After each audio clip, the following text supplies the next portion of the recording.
Subversion is the term, if you look in a dictionary or criminal code to that matter, usually is explained as a part of activity to destroy things like religion, government, system, political, economical system of a country.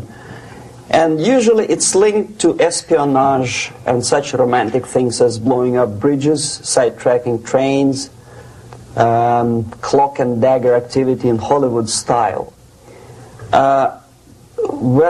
What I'm going to talk about now has absolutely nothing to do with the cliché of espionage or KGB activity of collecting information. So the greatest mistake or misconception, I think, is that whenever we are talking about KGB, for some strange reason, starting from Hollywood movie makers to professors of political science and quote-unquote experts on Soviet affairs, or Kremlinologists as they call themselves, they think that the most desirable thing for Andropov and the whole KGB is to steal blueprints of some supersonic jet, bring it back to Soviet Union and sell it to the Soviet military-industrial complex. It's only partly true. If we take the whole time, money, and manpower that the Soviet Union and KGB in particular spends outside of USSR border, we will discover, of course there are no official statistics unlike with CIA or FBI, that the espionage as such occupies only 10 to 15% of money, time, and manpower. 15% of the activity of KGB. The rest, 85%, is always subversion. And unlike a dictionary of English, Oxford Dictionary, subversion in Soviet terminology means always a destructive, aggressive activity aimed to destroy the country, nation, or geographical area of your enemy. So there's no romantics in there, absolutely. No blowing up bridges, no microfilms in Coca-Cola cans, nothing of that sort. No James Bond nonsense. It's most of this activity is overt, legitimate, and easily observable if you give yourself time and trouble to observe it.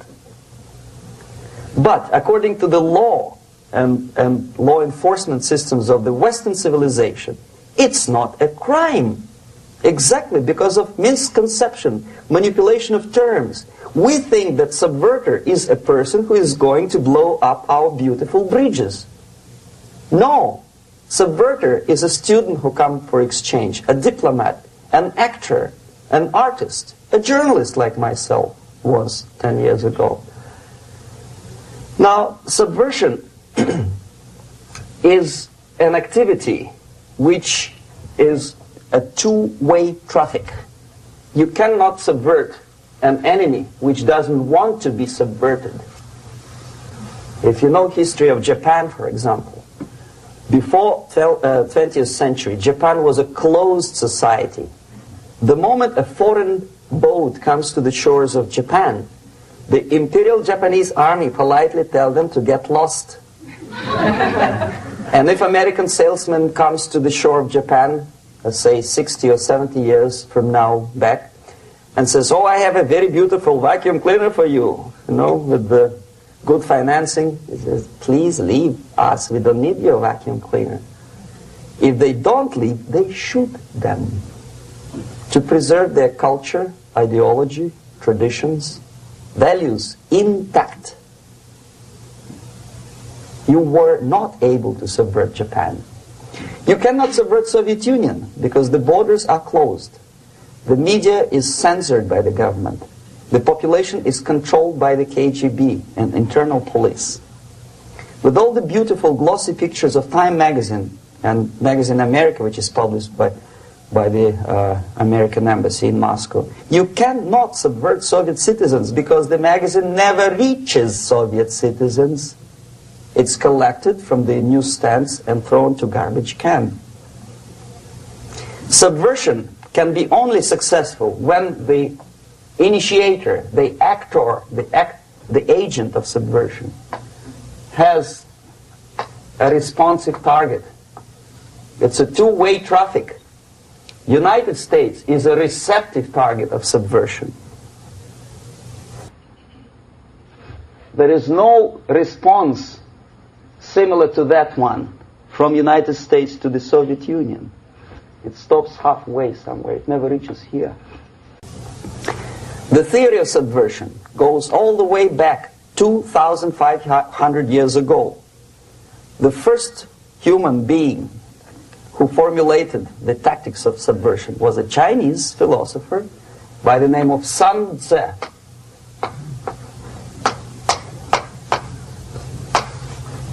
2,500 years BC. He was an advisor for several imperial courts in ancient China. And he said, after long meditation, that to implement state policy in a warlike manner, it's the most counterproductive, barbaric, and inefficient to fight on a battlefield.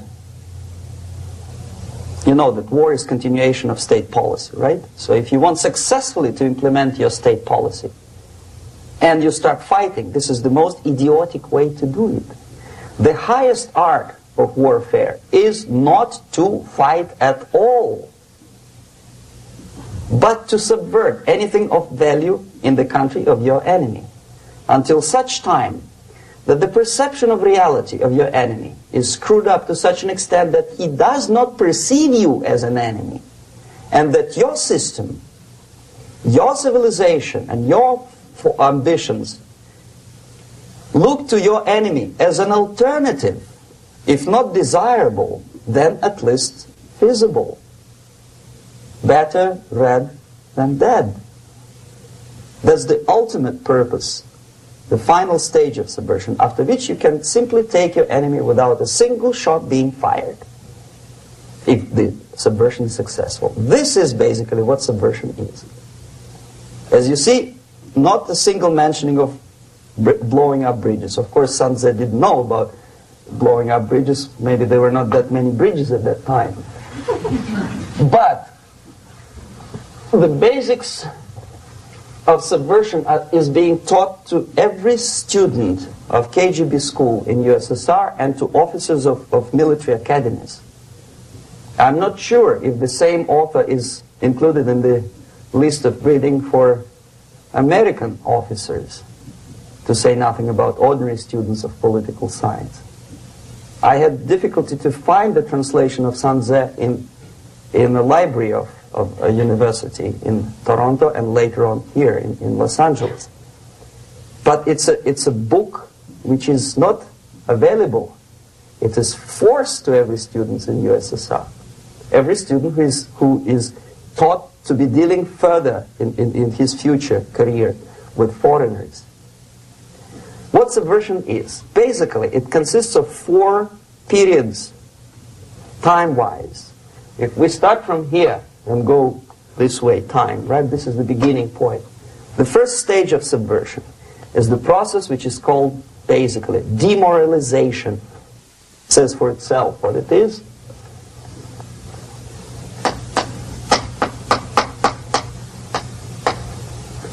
It takes from, say, 15 to 20 years to demoralize a society. Why 15 or 20 years?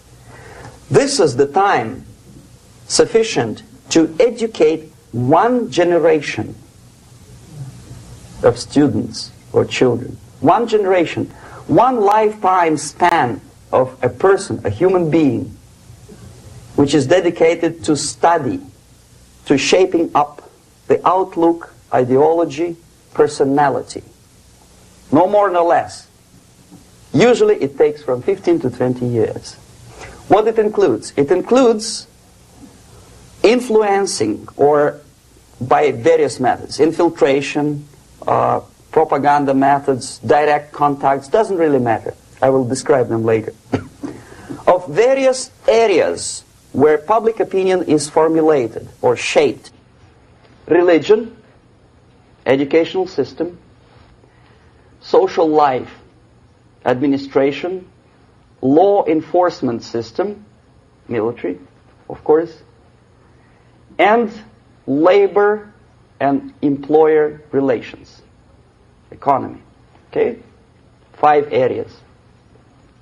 I will not write them down because we will not have enough space. Sometimes when I describe all the methods, students ask me question, are you sure this is the result of the Soviet influence? Not necessarily. You see, the tactic of subversion, about which I'm talking, is similar to the martial art, the Japanese martial art. If some of you are familiar with that tactic, probably you will remember that if an enemy is bigger and heavier than yourself, it would be very painful to resist his direct strike. If a heavier person wants to strike me in the face, it would be very naive and counterproductive to stop his blow. The Chinese and Japanese judo art tells us what to do. First to avoid the strike, then to grab the fist and continue his movement in the direction where it was before, right? Until the enemy crashes in the wall. You see? So, what happens here? The target country obviously does something wrong. If it's a free democratic society, there are many different movements within the society. There are obviously, in every society, there are people who are against this society. They may be simple criminals, ideologically in disagreement with the state policy, conscientious enemies, simply psychotic personalities who are against anything. Right? And finally, there are a small group of agents of a foreign nation, bought, subverted, recruited. Right? The moment all these movements will be directed in one direction, right?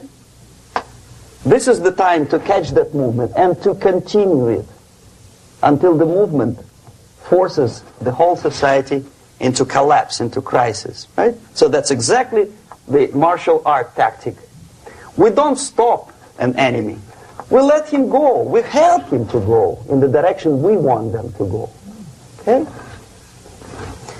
So, on the stage of demoralization, obviously there are tendencies in each society, in each country, which are going to opposite direction from the basic moral values and principles. To take advantage of these movements, to capitalize on them, is the main purpose of the originator of subversion. So we have religion, we have education, we have social life, we have power structure, we have labor relations, unions, and finally we have law and order. 1, 2, 3, 4, 5, 6. Okay? These are the areas of application of subversion. What it means exactly?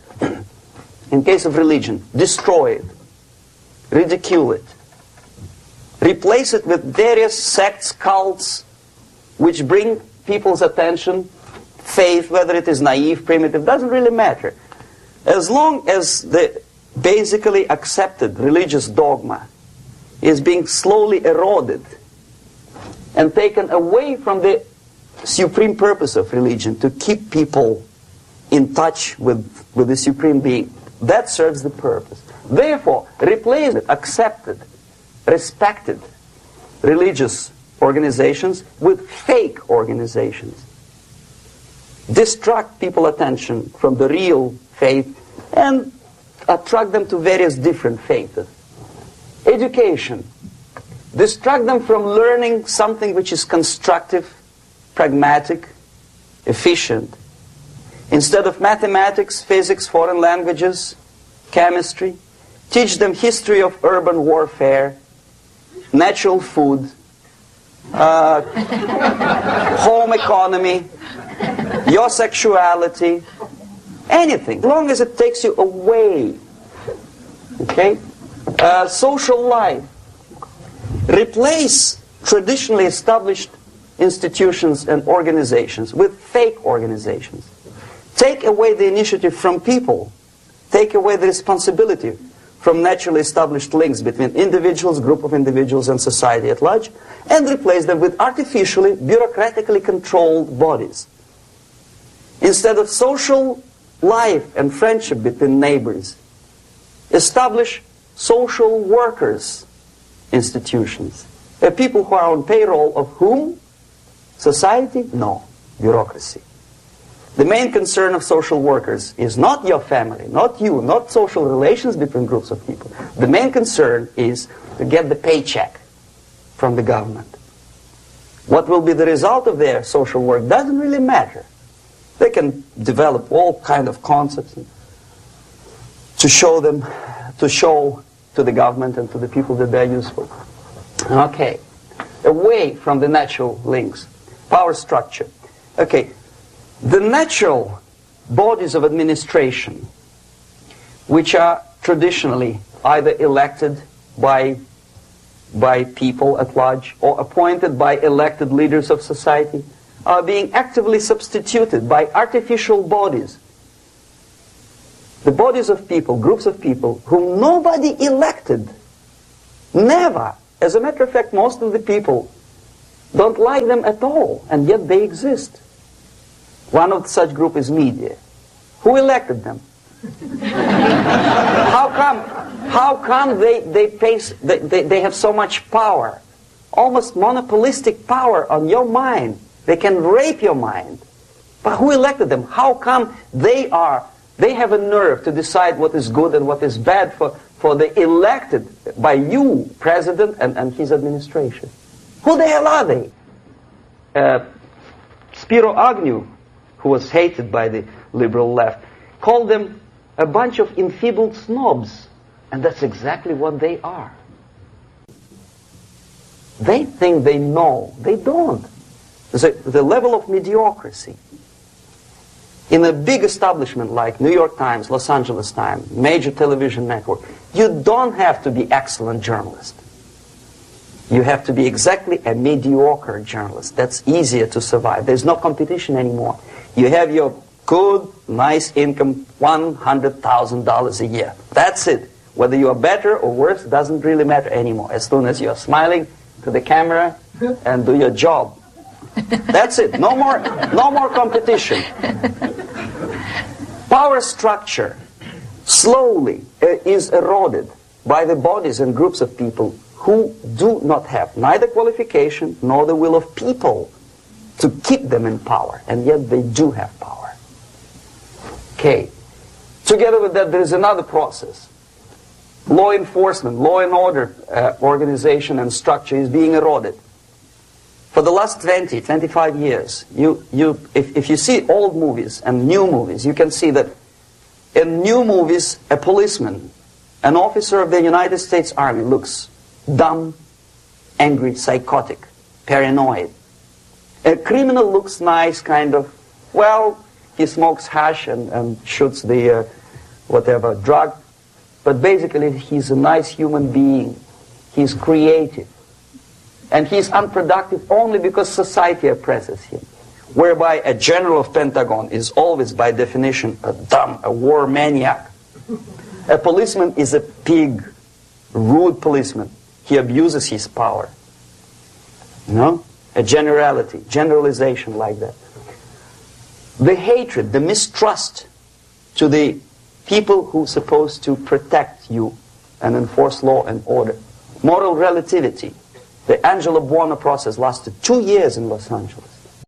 And yet there are still some lawyers who say, look, he's a nice character, as a matter of fact. There was some witness who said, also a criminal, who said, well, he's a nice guy. I asked him one day to burn a house of my enemy, and he wouldn't do it. Nice fella. Erosion. A slow substitution of basic moral principles, whereby a criminal is not a criminal, actually. He's a defendant. Even if his guilt is proven, there is still a doubt to kill or not to kill, to be or not to be. Thou shalt not kill, yes. But this line may not necessarily be applicable to a murderer. Thou shalt not murder. That should be the presumption, not that thou shalt not kill. Okay, labor relations. At this stage, within 15 to 20 years, we destroy the traditionally established links of bargaining between employer and employee. The classical Marxist-Leninist theory of natural exchange of goods. Person A has 5 sacks of grain and person B has 5 pairs of shoes. And the natural exchange without money is when they bargain between each other.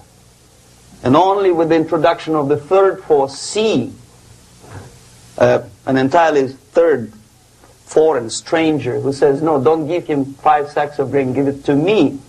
And you give me your 5 pairs of shoes and I will distribute it accordingly. So that the economy will go.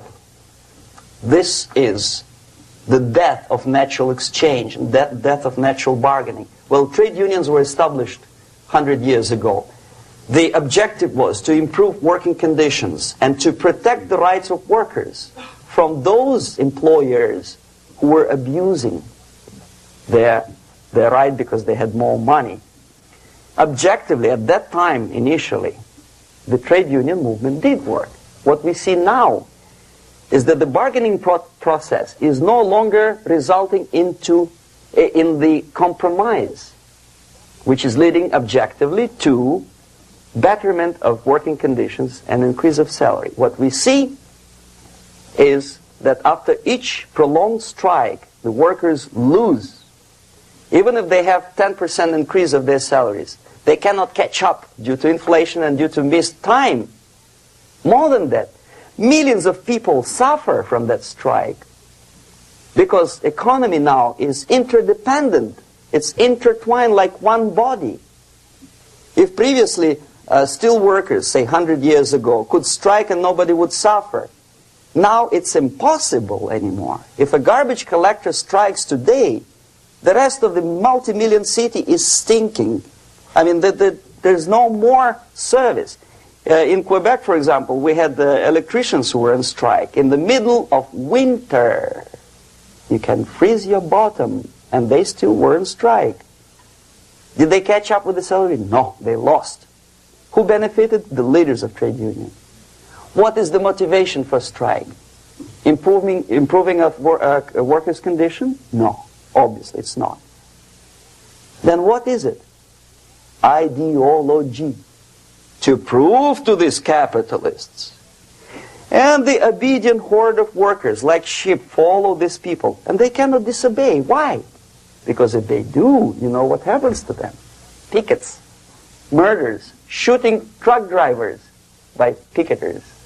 In Montreal, for example, I saw with my own eyes when I was correspondent of CBC International, Canadian Broadcasting Corporation, when the workers of aircraft factory destroyed computers and the equipment in the factory.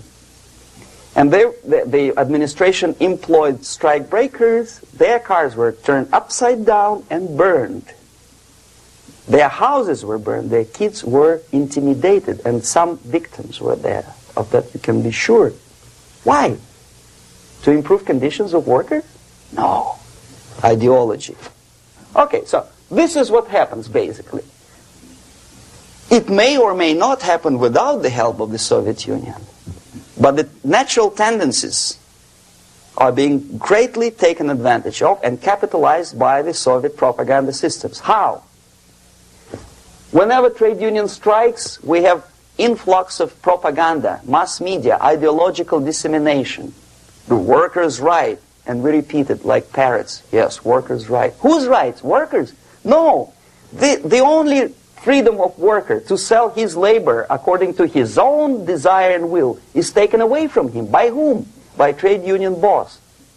Unlimited power is given. Responsibility. I want to sell my labor not for $2.50 an hour, but for $2. I don't have right. My freedom is denied to me. I know that if I sell my work for $2 an hour, not for $3 an hour, I will compete better with the other guy who is lazy and more greedy. I don't need $3. I need only $2. No, I was made to believe by media, by business, by advertising agencies that I need more and more and more. Have you ever heard any advertising on TV to consume less? No. No way. Whether you need a six-cylinder car or not, you have to buy it. And hurry up. When I was driving here on the local radio station, an excited announcer said, "You hurry up, rush and save, save, save. There is a pantyhose sale." Save by buying more. See? Of course. It would be too naive to expect that K.G.B. makes that advertising agency to do such a crazy commercial. No, of course not. But what we did when I was working for Novosti Press, we would snow plow editorial offices, student organizations, religious groups with literature of class struggle.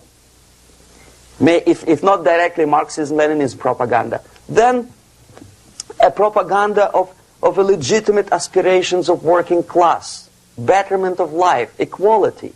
Equality, mind you.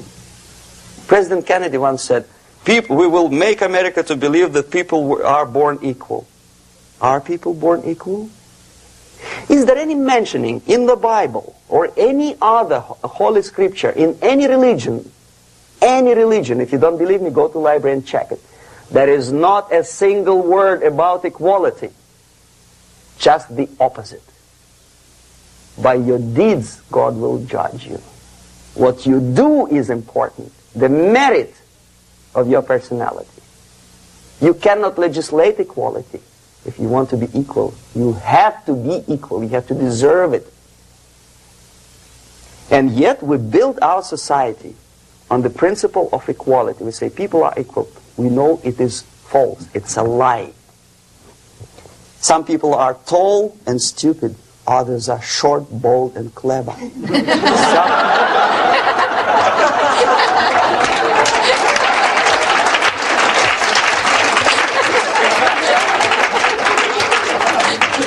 If we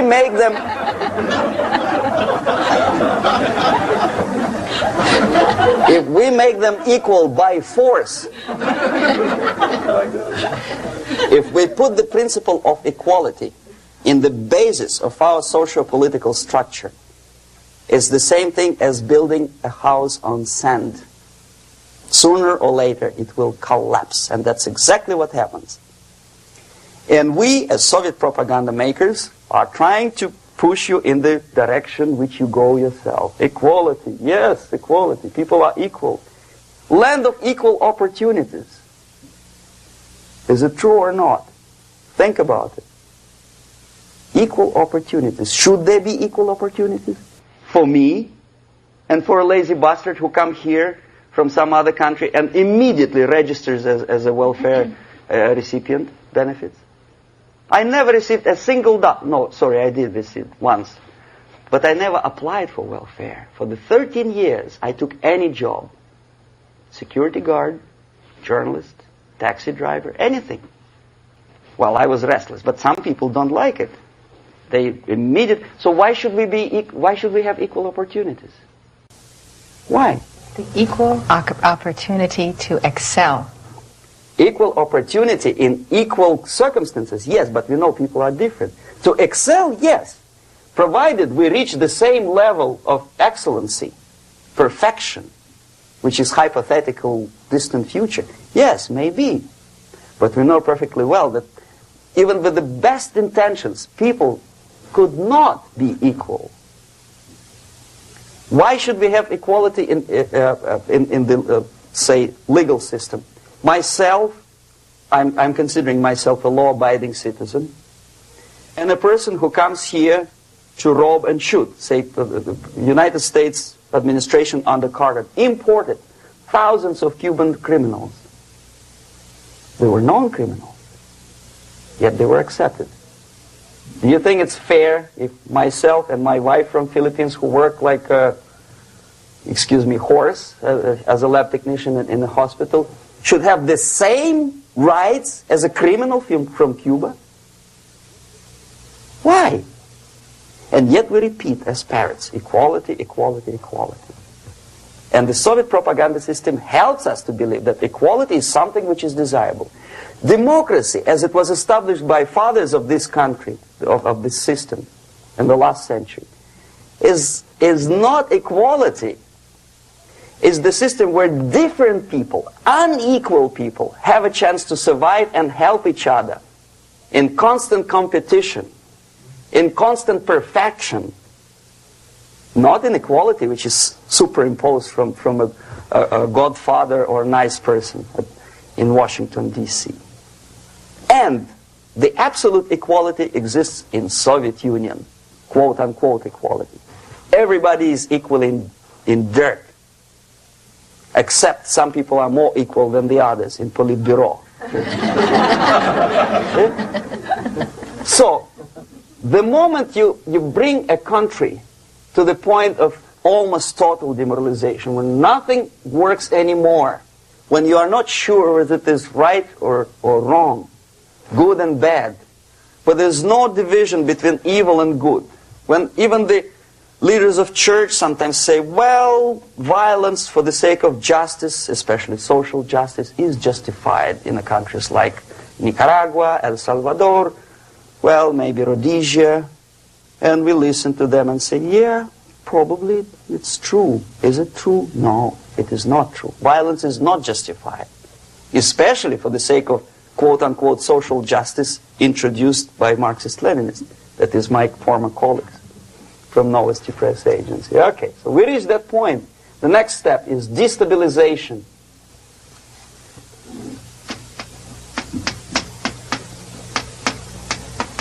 Again, this word says for itself what it is. To destabilize all the relations, all the accepted institutions and organizations in a country of your enemy.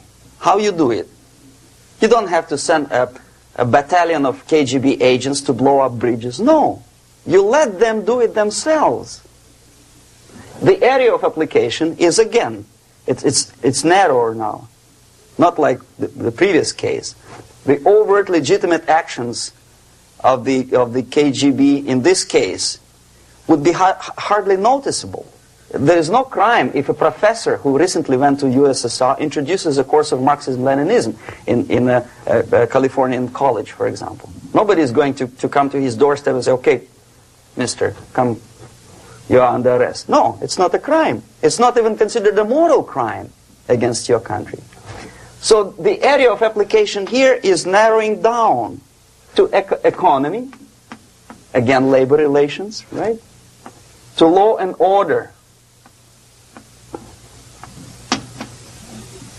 plus military. And economy, law and order. Yes, and again the media, but wider scope, little bit different. I'll explain you later. Okay, basically 3 areas. Economy. The radicalization of bargaining process.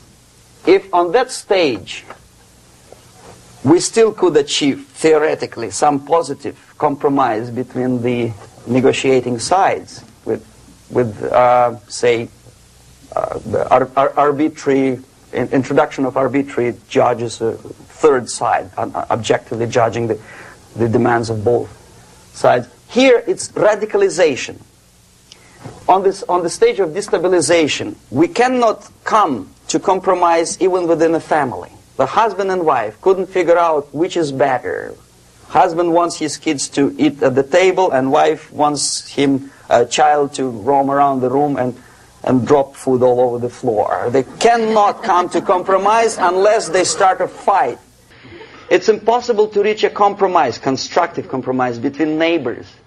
Some people say, I don't like you to watering your lawn at that time because exactly at that time I'm walking my dog and he's getting nervous. He cannot pass his bowels, you know. So they cannot compromise. They go to a civil court or something like that. Radicalization of human relations. No more compromise. Fight, fight, fight. The normal, traditionally accepted relations are destabilized. The relations between teachers and students in schools and colleges. Fight. The relations in economical sphere between laborers and employers are further radicalized. No more acceptance of the legitimacy of demands of workers. Unlike Japanese, with the theory Z, if you ever heard about it, where the workers are involved in the decision-making process, therefore they don't have moral incentive to fight their bosses. In the United States, it's just the opposite. The harder is the fight, the better. The more heroic they look. When the Greyhound network was on strike recently, the correspondents of local TV networks all over the United States were approaching the strikers, and they say, oh yes, we are doing something nice. They look like heroes and they were proud. There was some family, the husband was bus driver. Now they decided in a protest against the bosses to camp somewhere in the forest. And they were presented to the audience as a heroic, nice people. You see? The violent clashes between passengers, picketers, and the strikers are presented as something normal. 10, 15, 20 years ago, we would be angry, say, why so much hatred? Today we are not. We say, well, it's commonplace. Radicalization, militarization sometimes. As I explained on that stage, I took a step a little bit further. Shooting people. Okay, law and order now also is pushed into the area where previously people settled their differences peacefully and legitimately. Now we are getting with this court cases in the smallest irrelevant cases. We cannot solve our problems anymore. The society at large becomes more and more antagonistic between individuals, between groups of individuals, and the society at large. The media puts himself in the opposition to the society in general, at large. Separate, alienated. Okay? On that stage, you remember I was talking a couple of hours ago about the sleepers. That's when the students from, say, United States, if they are trained in Lumumba University, or developing nations, that's the students I was dealing with, are being sent back from the Soviet Union here. Or if they were already in the United States, in the country, which is the object of subversion, they spring to action. The sleepers go up. They slept for 15 to 20 years. Now they become leaders of groups, preachers, I don't know, public figures. Prominently they actively include themselves in a political process. All of a sudden we see a homosexual. 15 years ago he did his dirty job and nobody cared. Now he makes it a political issue. He demands recognition, respect, human rights, and he rallies a large group of people. And there are violent clashes between him and police, his group and ordinary people, no matter what. It's black against white, yellows against green, doesn't matter where the division line goes. As long as this group come into antagonistic clash, sometimes militantly, sometimes with firearms, that is destabilization process. The sleepers, many of whom are simply K.G.B. agents, become leaders of the process of destabilization. Doesn't mean that Comrade Andropov sends Comrade Ivanov to the United States. The person who takes care is already here. He is a respected citizen of the United States. Sometimes he gets money from various foundations for his legitimate struggle for, I don't know, human rights, women's rights, kid lib, prison lib, whatever. There are sympathetic Americans who donate their money to him. Destabilization process usually leads directly to the process of crisis. In case of developing nations, that's the area where I was active. The process starts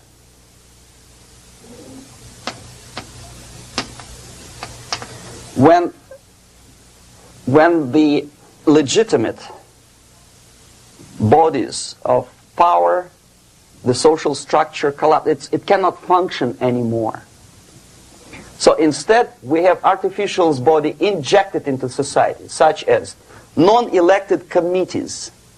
You remember I was talking about them here. Social workers who are not elected by people, media who are self-appointed rulers of your opinion, some strange groups which claim that they know how to lead society forward.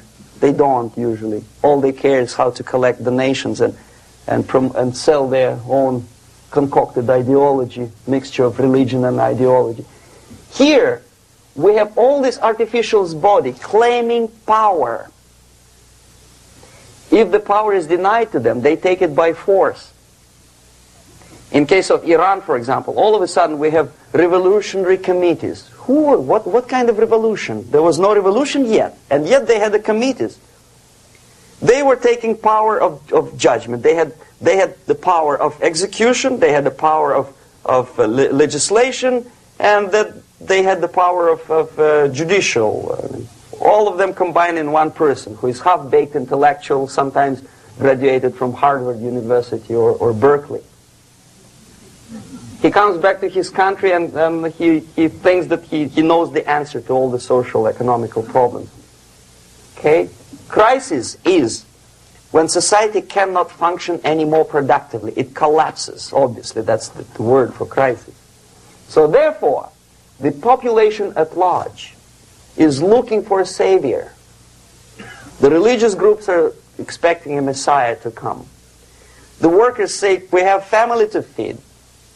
Let's have a strong government, maybe socialist government, centralized. When somebody put the employers on their place and let us work. We are sick and tired of going to strike and missing overtime and all that stuff. We need some strong man, strong government, a leader, a savior is needed. Population is sick and tired already. And here we are. We have a savior.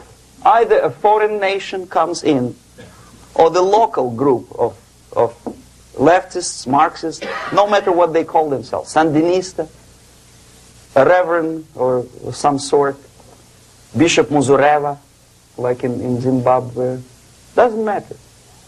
A savior comes and says, I will lead you. So we have two alternatives here. Civil war and invasion. Okay? See how it goes? Civil war, we know what it is. Lebanon is the best example. The civil war, which was artificially implanted in Lebanon by injection of force of PLO, Palestinian Liberation Organization. Invasion we had in many other countries like Afghanistan, name any East European country, it was invaded by the Soviet army. But the result is the same. The next stage is normalization. Normalization is a very ironic word, of course. It is borrowed from 1968 situation in Czechoslovakia, when the Soviet propaganda and after them New York Times declared the country is normalized. The tanks moved into Prague, so there is no more Prague Spring, there is no more violence. Normalization. At that stage, the self-appointed rulers of the society don't need any revolution anymore. They don't need any radicalism anymore. So this is the reverse from destabilization. Basically, it is stabilizing the country by force. So all the sleepers and activists and social workers and liberals and homosexuals and professors and Marxists and Leninists are being eliminated. physically sometimes. They've done their job already. Okay? They are not needed anymore. The new rulers need stability to exploit the nation, to exploit the country, to take advantages of the victory. Okay? So no more revolutionaries, please. And that's exactly what happens in a number of countries. You remember Bangladesh? This is the crisis in which I was instrumental. First they had Mujibur Rahman. In 1971, he was the leader of People's Party, Awami League, with mustache like Stalin. He was in Russia many times. In 5 years, he was shot by his former colleagues, Marxists. He fulfilled his function. In Afghanistan, it happened 3 times. First there was Taraki, then there was Amin, now there's Babrak Karmal. They killed each other successively, one after another. The moment he fulfills his duty, the first one demoralized country, the second destabilized, the third one brought it to crisis. Goodbye, comrades. Babrak Karmal comes from Moscow and put into the seat of power. Same thing happened in Grenada recently. Maurice Bishop, Marxist, was killed by Austin, what's his name, General something, who was also a Marxist. Right? So no more revolutions, please. Normalization now. From now on, no more strikes, no more homosexuals, no more women lib, no more kid lib, no more lib, period. Good, solid, democratic, proletarian freedom. That's it.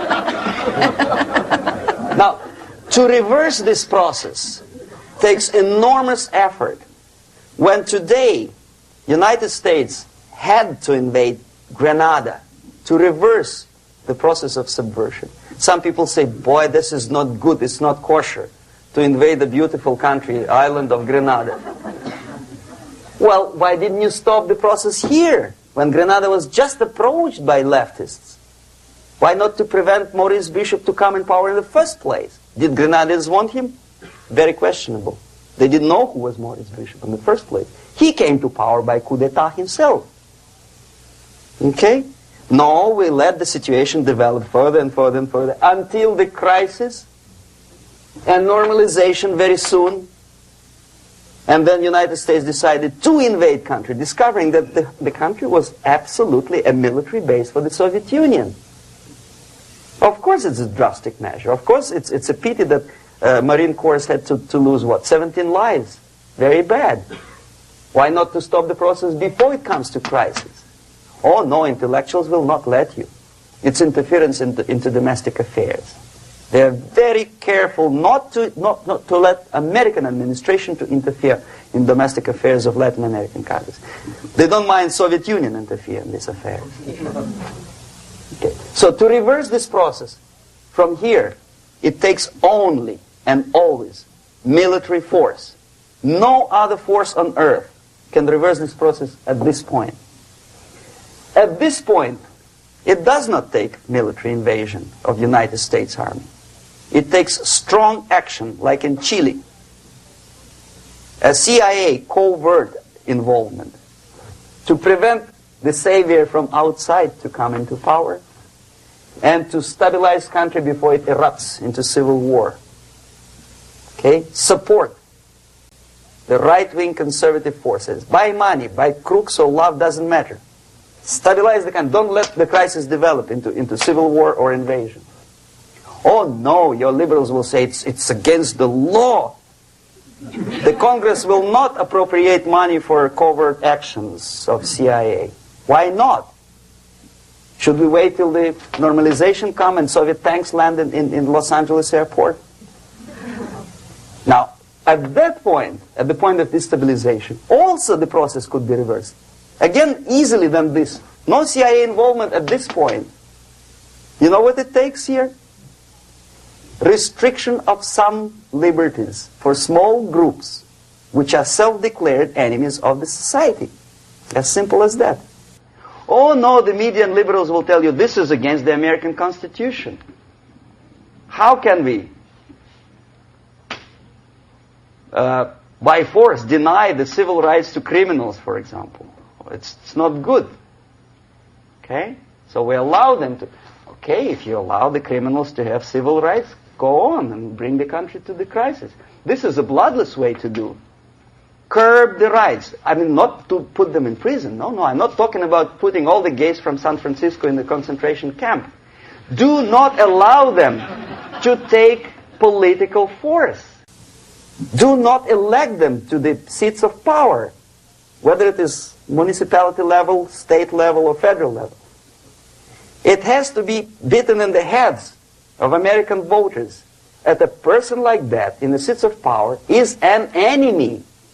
Do not be afraid of this word. It is an enemy. If he is not an enemy here, he will be here. Later on, he will be shot, of course. But at this point, he is an enemy. Okay? You are doing great service by denying him a right to capitalize on his own crazy ideas and become a powerful man, a man who uses the seat of power. Restriction of certain freedoms and permissiveness at that point would prevent sliding into crisis and probably will return the process of destabilization. To curb unlimited power, monopolistic power of trade unions, here, at that point, would save economy from collapsing. To introduce a law to stop private companies of raping public opinion's mind in the direction of consumerism. No company must have a right to force you into buying more unless you want it. There must be a law. You want to advertise your car? Okay. But not a single mentioning of buying it now and saving money. It must be against the law to force people to consume more. Self-restraint. Previously, before this process started, the self-restraint was a business of church, religion. Because our preachers, the fathers of church, would tell us, material values are good, but it's not the prime function of human being. Because you have to live with something. Obviously, the design for our life is not to consume more deodorants. There must be something greater. If such a complicated instrument as human body was created, obviously there must be some higher purpose for that. And it's very easy to avoid destabilization by denying the greedy companies one little freedom, one little liberty, forcing you into turning yourself into processors of unwanted products and goods. They turn you into machines, like the worm who there's inlet and outlet. So, and how long an average appliance lasts these days? Less than a year. Why? Where's workmanship? Oh, we want you to buy more. Okay. Destabilization process could be easily overcome if, as I say, the society, by its own will or after persuasion by the leaders, will come to the idea of self-restraint. It's so hard we want to consume more, but you have to. Unless you will come to this stage, when, as we say in Russia, if Sahara Desert ever becomes a communist state, there will be shortage of sand. So you have to curb your... You have to curb your expectations at this point before it's too late. But no, we don't want to do it. Demoralization process. Again, it's the easiest thing to reverse. First of all, by restricting import of propaganda. The easiest thing to do. Unlimited, unrestrained import of Soviet literature, Soviet journalists, giving Soviet propaganda and ideological agitators equal time on American TV network. It has to be stopped. And it's easy. They won't be offended, mind you. As a matter of fact, they will respect America more. But when my former colleague Vladimir Posner appears on Nightline And Ted Koppel asked him, well, Vladimir, what do you think about this? And that? What can he think? He is an instrument of propaganda. He thinks what Comrade Andropov tells him to think. He's just a nice, articulate mouthpiece of the Soviet subversion system. And Ted Koppel makes you believe that my friend Vladimir Posner thinks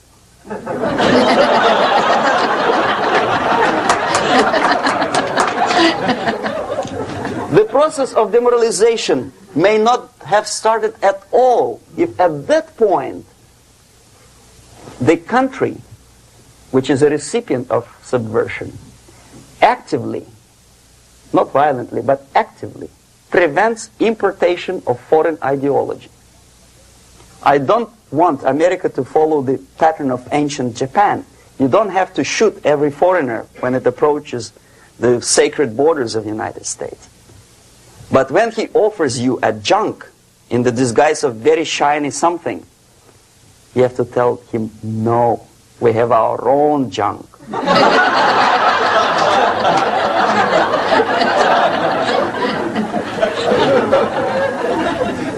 If at that point the society is strong, brave, and conscientious enough to stop importation of ideas which are foreign, then the whole chain of events could be prevented. Recently I've been to the Philippines, and I was shocked how in big cities like Manila, children listen to deafening music. A melodious nation with long traditions of good, nice ethnic music, introduced by Spanish long time ago, maybe 2 centuries, 3 centuries ago, I don't remember how long. All of a sudden listen to musical garbage, blasting their radios at full blast, at the full volume. Why? In India, I spent many years watching the reactions of Indians walking out of movie theaters after seeing Hollywood production. They couldn't figure out why Americans are so wasteful. They smash their cars, their shiny cars, every 5 minutes. How come they shoot each other for $500,000? Is it true that they're so obsessed with sex? Can you imagine showing a movie where each 5 minutes there's a copulation on the screen to a country like India with long tradition of respect to these private matters, or to Pakistan? And United States expect these people to respect you? No way. Oh yes, they will see the movie, they'll pay 5 rupees to see that garbage, but they walk out and will tell their kids, don't respect Americans, don't be like Americans. See? So, the process of demoralization could be stopped right here, both as an expert and as an import. And that takes one step, one very important thing to do. You don't have to expel all the K.G.B. agents from Washington, D.C. The most difficult and at the same time the simplest answer to the subversion is to start it here and even before, by bringing back the society to religion, something that you cannot touch and eat and put on yourself, but something that rules society and makes it move and preserve it. A Soviet scientist, Shafarevich, who has nothing to do with religion, he is a computer scientist, did a very intensive research on the history of socialist countries. He calls socialist or communist any country with a centralized economy and a pyramidal style of power structure. And he discovered, actually he didn't discover it, he just brought to attention of his readers, that civilizations like Mohenjo-Daro in the river Indus area, like Egypt, like Maya, Incas, like Babylonian culture, collapsed and disappeared from the surface of Earth. The moment they lost religion, as simple as that, they disintegrated.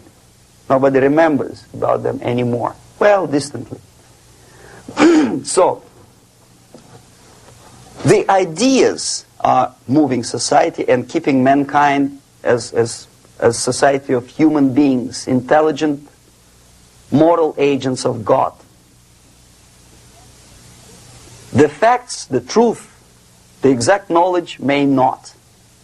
All the sophisticated technology and computers will not prevent society from disintegrating and eventually dying out. Have you ever met a person who would sacrifice his life, freedom, for the truth like that? This is truth. I never met a person who said, this is truth and I'm ready to shoot me.